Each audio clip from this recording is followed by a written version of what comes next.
ივანიშვილის წინააღმდეგ სანქციები ძლიერდება. აქტიურობს ბრიტანეთი, რომლის შეზღუდვებს ამერიკის სანქციებთან ერთად ოლიგარქის გარემოცვა ყველაზე მეტად უფრთხის. ლონდონი პოლიტიკას ამკაცრებს და საკვანძო პირებს ირჩევს. ამ ეტაპზე მოსამართლეებს. სანქციები დაუწესეს ყველაზე ოდიოზურ პირებს. კლანის სათავეში მყოფ მურუსიძესა და ჩინჩალაძეს. სანდრო გირგვლიანის მოსამართლეს, რომელიც ქართულმა ოცნებამ გადაიბარა და ყველაზე ბინძურ საქმეებს აკეთებინებს, ასევე ჩინჩალაძეს, რომელიც ყველაზე გავლენიანი პირია, ფინანსური სანქციები დაუწესეს, რაც უმკაცრესი ზომაა.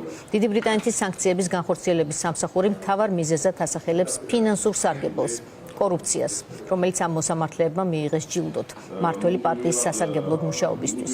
სულ უფრო იზრდება ქართველი ხალხის პარტნიორ სახელმწიფოთა რაოდენობა, რომლებიც სასამართლო კლანს ასანქცირებენ. დინარაძე სანქციებს არ ველოდებით, ეს მისი ციტატა. ამ კომენტარიდან არასრულ 2 საათში ახალი სანქციების შესახებ გახდა ცნობილი. სანქციების მორიგი სერია დიდი ბრიტანეთიდან მოვიდა. დასანქცირდა 2 გვარის ყველაზე ცნობილი წყვილი, რომელსაც ხშირად მოიხსენიებენ სასამართლო სისტემაში გაბატონებული, ეგრეთ წოდებული კლანის სიმბოლოდ. უნდა გავიმეოროთ თქვენი ნათქვამი, რაც არ მაფიქრებინებს, რომ სანქციებისკენ მიდის საქმე. არ მაფიქრებს, არ მაქვს ამისი მოლოდინი. ამ კომენტარიდან არასრულ 2 საათში ახალი სანქციების შესახებ გახდა ცნობილი.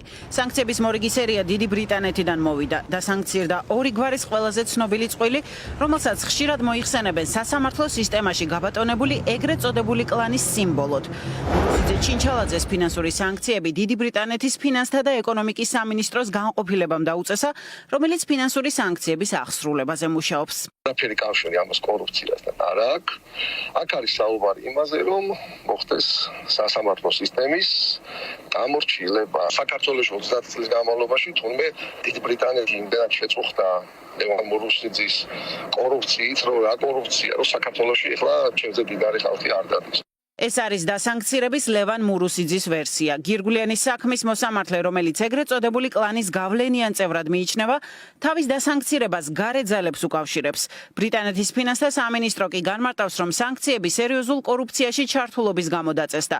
დასანქცირებულმა მოსამართლეებმა ბოროტად გამოიყენეს საკუთარი ძალაუფლება გადაწყვეტილებების მიღებისა თუ მოსამართლეების დანიშვნების დროს. და ეს ყველაფერი ქართული ოცნების სასარგებლოდ. მურუსიძე იყო და არის ჩართული სერიოზულ კორუფციაში, როგორც იუსტიციის უმაღლესი საბჭოს წევრი, საგარეო საჯარო ოფიციალური პირი, რომელიც ასრულებს აღმასრულებელ ან სასამართლო ფუნქციას. ის იღებდა ფინანსურ სარგებელს ჯილდოს სახით, თავისი საჯარო ფუნქციების არასათანადოდ შესრულებისთვის. კერძოდ, არაკანონზომიერად გამოიყენა საკუთარი გავლენა, რომ მოსამართლეთა დანიშვნები და გადაწყვეტილებები მოქმედი პარტია ქართული ოცნების სასარგებლო ყოფილიყო. იგივენაირად განმარტავს ბრიტანეთი მიხეილ ჩინჩალაძის დასანქცირებასაც. ორივე მოსამართლე იუსტიციის უმაღლესი საბჭოს წევრია.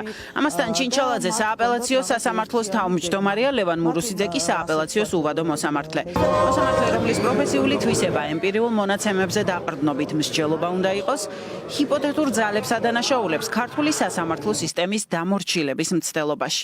რაშიც დაჭირდათ რუმინეთში სასამართლო არჩევნები გაეუქმებინათ, ასევე ჭირდებათ, რომ საქართველოში ამ ძალების მიერ გაკონტროლებული იყოს სასამართლო სისტემა, რომ მიიღონ ის გადაწყვეტილებები, რაც მათ გლობალურ პოლიტიკას დაჭირდება. საუბარი არის იმაზე, რომ აი ხო ხედავთ ჩვენ მოსამართლეებს, რომელიც ჩვენ არ გვემორჩილება და არ არის იმ კალაპოტში, რომელიც ჩვენ გვინდა. ხო, აი რას ვუკეთებთ, ხო? ერთადერთი რაც მე მაქვს ეს სახელმწიფო ბარათი არის რა და ეხლა დანარჩენი რა ვქნათ ხელფასო ვერ დამიკავებენ ბოლო-ბოლო. ჩემთვის ამას ფინანსურად სიმართლე გითხრათ დიდი ის არ ექნება, უბრალოდ ზოგადად რეპუტაციულად და რაღაცა ის რა თქმა უნდა სასიამოვნო არ არის. ნუ დიდი ბრიტანეთია, ხო, მაინც მურუსიძე ამტკიცებს, რომ სანქციებისგან დისკომფორტი მცირე და მხოლოდ რეპუტაციულია, თუმცა პრობლემა გაცილებით დიდია იმ ადამიანების შეფასებით, რომლებიც კარგად იცნობენ სასამართლო სისტემაში არსებულ ვითარებას. მათი თქმით, ეს სანქციები ნიშნავს, რომ ამ მოსამართლეების მიერ მიღებული ყველა გადაწყვეტილება ეჭვს იწვევს და გადასახედია. ეს ამბობს ყველაფერს, ამბობს იმას, რომ პოლიტიკური მართლმსაჯულების მსახურება ფასდება ამ სანქციებით. ეს ნიშნავს, რომ ყველა გადაწყვეტილება, სადაც ამ მოსამართლეების გვარი წერია, ყველა გადაწყვეტილება იქნება არასანდო, არადამაჯერებელი, უკანონო და ყველა გადაწყვეტილება გახდება ბუნებრივია გადასინჯვის საფუძველი. სამოქალაქო საზოგადოება არ გამორიცხავს, რომ მოსამართლეები დაწყებული სანქციების სამიზნე სფეროები სულ უფრო გაფართოვდეს და მთავარ სამიზნემდე ბიძინა ივანიშვილამდე მივიდეს.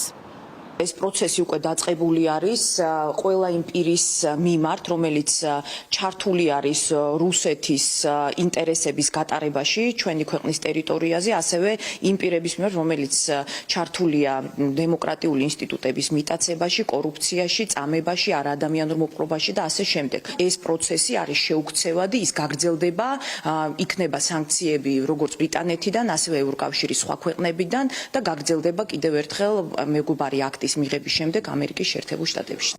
ბრიტანეთის მხრიდან დაწესებული სანქციები ქვეყნის, რომელიც ევროპის ერთ-ერთი ყველაზე გავლენიანია ეკონომიკური და პოლიტიკური თვალსაზრისით, განსაკუთრებით საზიანოა ოფიციალური პირებისთვის. ამის შესახებ ეკონომიკისა და ფინანსური სფეროს წარმომადგენლები ლაპარაკობენ. ამ კონტექსტში ახსენებენ ბიძინა ივანიშვილის გამაძლიერებელ ბიზნესმენებსაც, მაგალითად ივანიშვილის მთავარ პროპაგანდისტულ იარაღად მიჩნეული ტელეკომპანია იმედის მფლობელ ირაკლი როხაძეს. იმ ფონზე, როცა იმედი ბრიტანეთში დაარსებული კომპანიის მიერ იმართება. ჩვენ გავიგეთ, რომ როხაძე პირდაპირ ყოფილა შეკრული რუსეთის ხელისუფლებასთან, არა ივანიშვილის მეშვეობით, მხოლოდ არამედ პირდაპირ აბრამოვიჩის ასე ვთქვათ გავლით და ისიც მალე და მისი კომპანიები სანქციების მთავარი ობიექტები იქნება და შესაძლებელი ამერიკამაც დაუწესოს სანქციები. ყველაზე საძაგელია, მე ვთქვათ, ნაძირლური კლასი. აღმოჩნდნენ მოსამართლეები. თუმცა სასამართლოშიც არიან პატიოსანი ადამიანები, მაგრამ საბოლოო ინსტანცია ბიძინა ივანიშვილის აი ამ ავტორიტარული რეჟიმის გამოძერწვისა არის სასამართლო. დასანქცირებული ლევან მურუსიძე ამტკიცებს, რომ ახლა უკვე ბრიტანული, მანამდე კი ამერიკული და ლიეტუვური სანქციები სერიოზულ ფინანსურ ზიანს ვერ მიაყენებს, რადგან მას ქონება არ გააჩნია.